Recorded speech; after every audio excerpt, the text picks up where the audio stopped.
Hello everyone, কেমন আছেন? আজকে হলো রথযাত্রা। শুভ রথযাত্রার সবাইকে শুভেচ্ছা এবং শুভকামনা। তো লেগে পড়েছি, ভালোবাসি এগুলো করতে। মালপো করছি আজকে, এটা লাস্ট। এখানে এতগুলো করা হয়ে গেছে, এখানে একটা রসে ভিজিয়েছি এই যে, আর এখানে করব একটু গজা। খুব কম করেই করছি, একদম সামান্য। আর এদিকে করছি, জানি না কতটা কি হবে, গ্যাসে পরে চাপাবো, ছানা পোড়া। এরকম ডবল এতে করে বসিয়ে দিয়েছি ইন্ডাকশানে। তো দেখা যাক কতটা কি মানে কামিয়াব হতে পারি, আমি সাকসেসফুল হতে পারি। এটাকে একটু কমিয়ে দিই। ও, এই জলের গাড়ি গেলে এই আওয়াজটা আমি সহ্য করতে পারি না। হচ্ছে এদিকে মালপো, এদিকে গজা, এদিকে ছানা পোড়া, তিনটে জিনিস হয়েছে। আর এদিকে করব একটু পোলাও, চাল একদম মেখে রেখেছি। আর এদিকে করব এঁচড়ের একদম কষা কষা করে ডালনা। এইখানে টেবিলটাকে আনতে হয়েছে আমাকে, রান্নাঘরের ভেতরে এত পিঁপড়ে, আমি এর ওপরে কিছু রাখতে পারছি না, সব জায়গা দিয়ে পিঁপড়ে যাচ্ছে। কারণ এটা একটুখানি উল্টে নিই। এই যে মালপো হবে আর এই সাইডগুলো এরকম হবে না, আমার সেটা পছন্দ না। ওই জন্য মালপোটা যখন গোলা হবে, দুধ দিয়েই গোলা। মালপো সবসময় দুধ দিয়ে গুলতে হয়, পাটিসাপটা জল দিয়ে গুললেও চলে, তখন একটু ব্যাটারটা পাতলা গুলতে হবে। তো চলুন, এখানে রান্না করছি, রান্না দেখালাম, ওদিকে দেখাই কিভাবে সাজিয়েছি। এদিকে রথযাত্রা হচ্ছে, মানে টিভিতে চলছে, সমানে শুনছি। এখানে জগন্নাথ দেব উঠছে রথে, জগন্নাথ দাদা আমার রথে উঠছে, বলভদ্র আর সুভদ্রা দিদি উঠে গেছে অলরেডি। আর এদিকে আমি দেখুন এইভাবে সাজিয়েছি।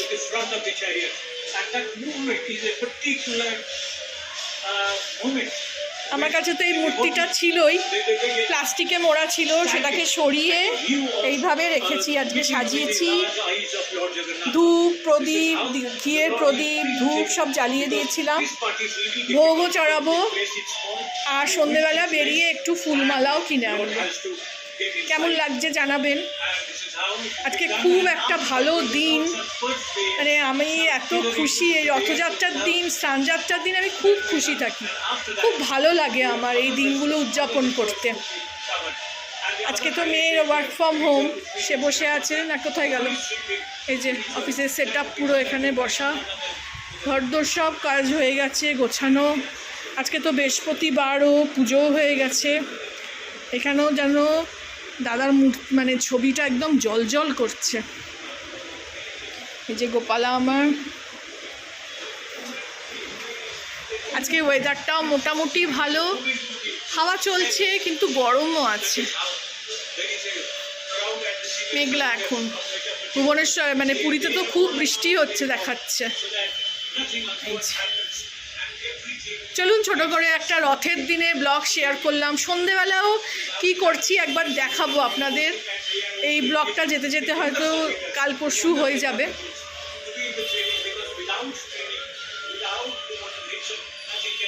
ভিডিওটা আবার কন্টিনিউ করছি, একটু বড়ই হবে, কিছু করার নেই, দেখাতে ইচ্ছে করছে। এদিকে দাদা, জগন্নাথ দাদা রথে চড়ে গেছে, বৃষ্টিটা একটু কমেছে, খুব অপুজ্জন্তে বৃষ্টি দেখাচ্ছিল।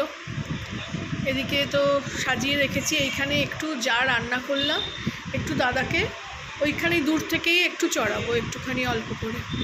খুব মনে হচ্ছে, কোনো দিন করি না সেইভাবে, দোকান থেকে কিনে এনেই মিষ্টি দিয়ে দিই, তো আজকে মনে হচ্ছে একটু দিই, তো সেই জন্য একটু বেড়ে নিই। চলুন দেখাই কি কি করলাম। শেষ পর্যন্ত সব রান্না হয়ে গেছে, এবার একটুখানি ভোগ চড়িয়ে মানে এখানে রাখবো, রেখে আমরা খাবো।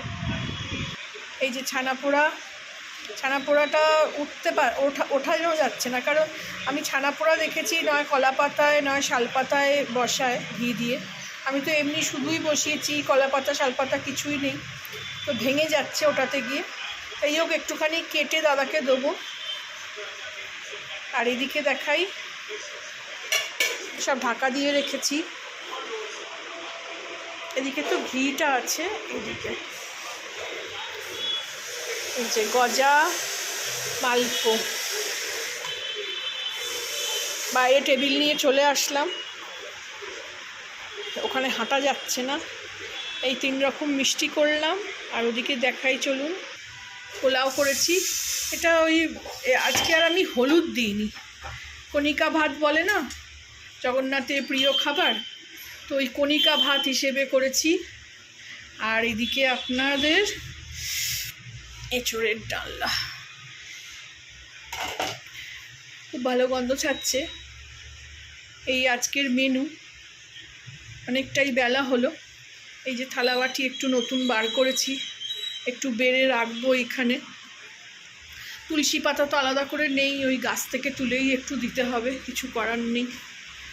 চলুন দিই দাদাকে ভোগ দিয়ে তারপরে আমরা খাবো। অনেকটাই বেলা হলো, 3:30 বাজে। বিকেলে আবার একটুখানি ছোট করে ব্লগ করব, শর্টসে দেব, ফুলমালা নিয়ে আসবো, তখন সাজাবো। আজকে আর আমি নিজেকে দেখাতে পারলাম না, বড্ড ঘেমে নিয়ে একেবারে আছি, প্রচণ্ড গরম এখানে। আসলে ভালো লাগলে আমার চ্যানেলটাকে লাইক, শেয়ার অ্যান্ড সাবস্ক্রাইব করে দেবেন। যারা এতক্ষণ দেখলেন অবশ্যই একটা লাইক দেবেন। Thank you for watching.